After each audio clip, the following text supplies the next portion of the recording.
I'm Blessing Peter from Jinboga TV. Today we shall be having a live program with Colonel Usman Adamu Ndana Guduko, retired. Welcome, sir. Thank you. Biography of yourself. Yeah, thank you, Jinboga TV, for this rare privilege. As you had early mentioned, my names are Colonel Usman Adamu Ndana Guduko, retired. I was born 1st January 1966 at Guduko village in Saipe Ward, Edati local government of Niger State. I enlisted into LEA, Local Education Authority Primary School, in 1973, Katamba Bologi LEA Primary School. From there, I proceeded to Ahmad Bahago Teachers College in 1979, where I spent 2 years after establishment of science teachers colleges across Niger State. I gained a transfer from there to Government Science Teachers College, Wushishi, in 1982, where I had my school set, that's Teachers Grade 2, in 1984. After that, I was a teacher with Local Government Education Authority for 3 years. In 1987, precisely January 4th, I enlisted into Nigerian Army. And I served Nigeria, after the training, I served in various places till my retirement for the purpose of letting the viewers know I served in the country, and I served in Liberia. I served again in Liberia. I served in the ECOMOG, and I served in the United Nations peacekeeping, which brokered peace between the belligerents in that country, that's Liberia. After that, I returned back to the country, and I served in different places, including Army quarters. I retired from Nigerian Army Resource Center, Abuja, in 2021, January precisely, after my 35 years service. Thank you, sir. On the family front, I'm happily married, and the marriage is blessed with 4 children. My children are striving in various institutions. Some are doing masters. I have a barrister in my family. I have a medical student in my family, and I have one that is still in secondary school navigating on what to be what she wants to be. Thank you, sir. Now,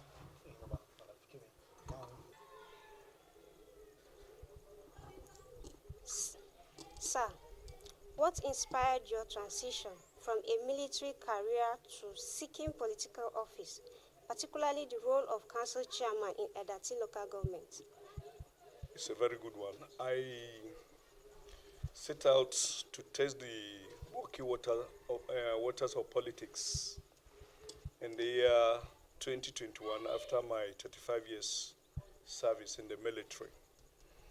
And what inspired me is just the zeal to serve my people in another capacity.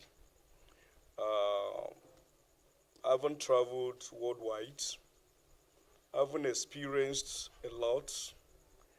I feel I should chronicle all these experiences together for the benefits of my people, that's my local government, states, and the nation.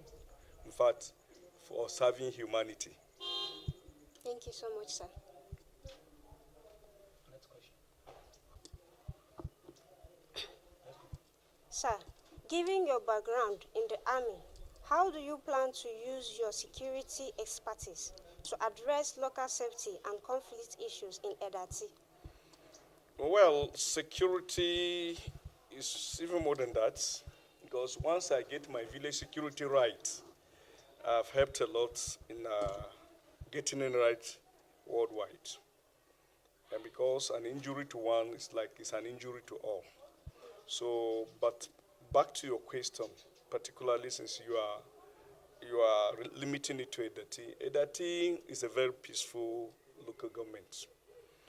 And my background, first and foremost, as son of Edati, will be an asset because I know every rook and corner of Edati local government. I have friends there. My parents are there. Some of them are still there.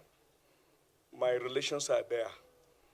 And for that, taking advantage of the Edati as a geographical expression, I should be able to understand what each zone in Edati needs.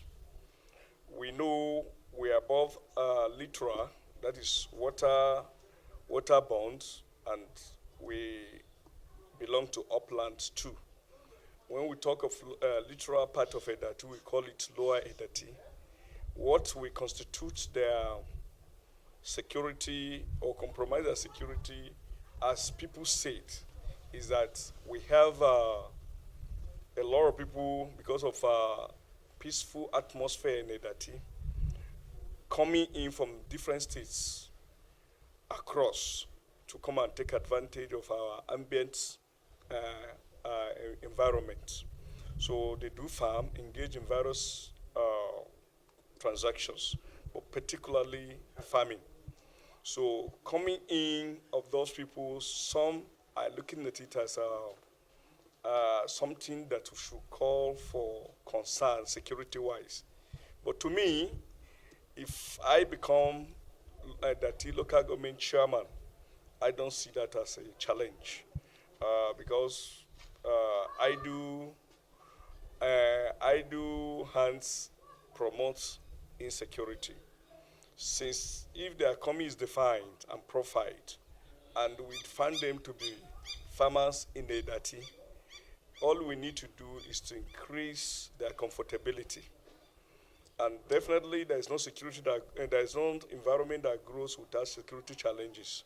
What will be the security challenges having those visitors in our midst could just be local rivalry, competition, and all that.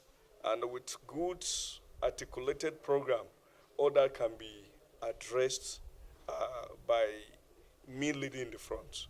And by God's grace, having transferred this country, understand the psyche of Nigerians, that will be addressed. The environment will be made more convenient for them to practice their skills. Whatever they are doing there, we have the plan of bringing in agro-allied companies to take advantage of their being there, who are the sources of raw materials. So with that, I think it will just be an harmonious relationship. What used to be something of security concern will now be something of party amongst ourselves. Joe. Thank you, sir. Okay. Sir, what do you see as the most pressing challenges facing Edati local government today, and how do you intend to tackle them if elected? It's a very good one too. Edati, the most significant challenges Edati is faced with today are not many. One is youth restlessness. Two is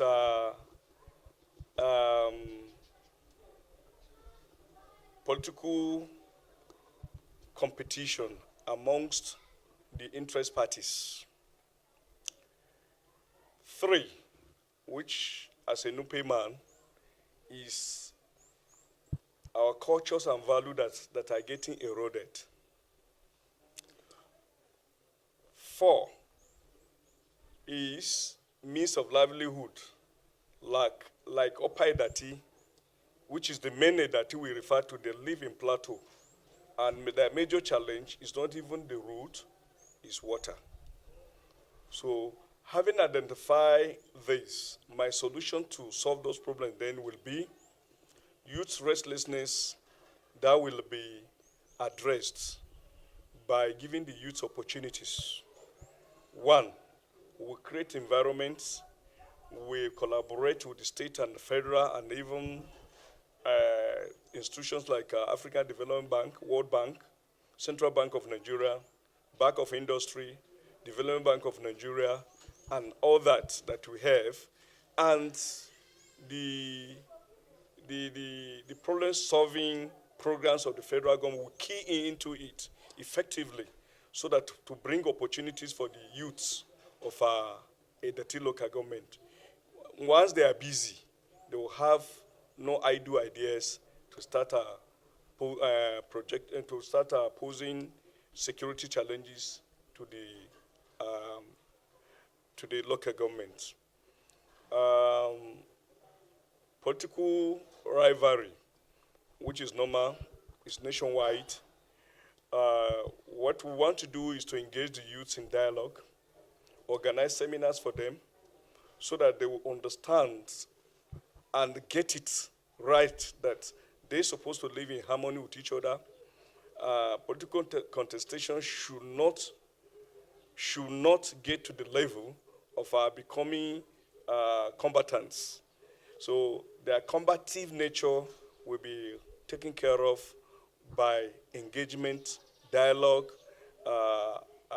confidence building activities, through sports, through local competitions like farming and other things that will take care of the restlessness and the youth rivalry in political. If they are busy, I bet you issues of rivalry will be addressed. Then through dialogue again and sensitization, we'll be able to reduce the tension, because I realize our youths and our people generally, not even the youths, they have decided on their own and negatively, unfortunately, that those fibers that holds us together as Nupe people, like respect, I believe Nupe is number one or two in this country when we come to giving respect to who respect is due. But we can't put everything on the youth that they are not respecting. Even the elders themselves, we've come to realization that they don't play those roles in the lives of the youths to make them responsible and respectful to them. All that is engagement. We engage them, we organize sensitizations, we encourage press, institutions like yours to give us programs whereby the youths will be adequately engaged and will be well informed. Once they're informed, well educated, all that will take back seat, and we have our Edati the way of our desire. Thank you. Thank you, sir. Sir, what are your plans for youth empowerment, especially considering the high level of unemployment and migration in the region? Well, let me restrict myself to Edati, my plan. I have a document I call my focus for Edati local governments. Therein, that documents, one, we identify cultural revival, women engagements, youth engagements, setting up of agro-allied, which will be in tandem with the crops that are available in different, we've sectorized Edati. We know what they produce in each zone. The allied industries I'm talking about, or companies I'm thinking of bringing to Edati through collaboration and outright investment will be that will take care of products that we'll produce in each zone of Edati. And why I'm so want to encourage that most is because it's unfortunate. Niger as a whole, we are just producers of raw materials. We are not producing. And once you don't produce, you can't even get the VAT. Lagos is what it is because of that. Port Harcourt is what it is because of that. Kano is what it is because of that. Kaduna is becoming what they want to be because of that. But in Niger State, we are just a center for raw material production. By the time we start producing, it is when you produce that you can have a value-added tax collection from the federal government. So once we do that, that's one way to solve unemployment states of a dirty local government. Through cultural survival, we can bring carnival. Thank God already we have history of one of the local governments remaining organizing annual Gani Festival. It's very important. We have annual Masquerade Festival, very important. We have different cultural things we do. All we need to do is to seek promotion for it from the relevant partners, Federal Ministry of Culture and Tourism, state relevant agencies, and before you know what is going on, that you will just be striving in cultural activities. Within that period of such cultural activities taking place, the person selling pure water will sell more. The person selling granite will sell more. Kuli kuli is our birthright, we sell more. Dankwa is our birthright, it will sell more, and other things. So with that, you are lifting the economic states of the local government down to the world level. Thank you so much, sir. Colonel Ndana Adamu is an entrepreneur. I have my stinges with rice production, rice milling. I have a factory. Today, I think at our modest participation in agri value chain, we have a factory that process and mill head rice to the tune of 500 bags per day. That's 25 metric ton per day. We are into poultry. Our poultry are striving and doing well. We are into fishery. We have fish pond that we produce fish. And I am a PhD student of Nasarawa State University in Peace and Conflict Studies. And on the family front, I'm happily married, and the marriage is blessed with 4 children. My children are striving in various institutions. Some are doing masters. I have a barrister in my family. I have a medical student in my family, and I have one that is still in secondary school navigating on what to be what she wants to be. Thank you, sir. Now,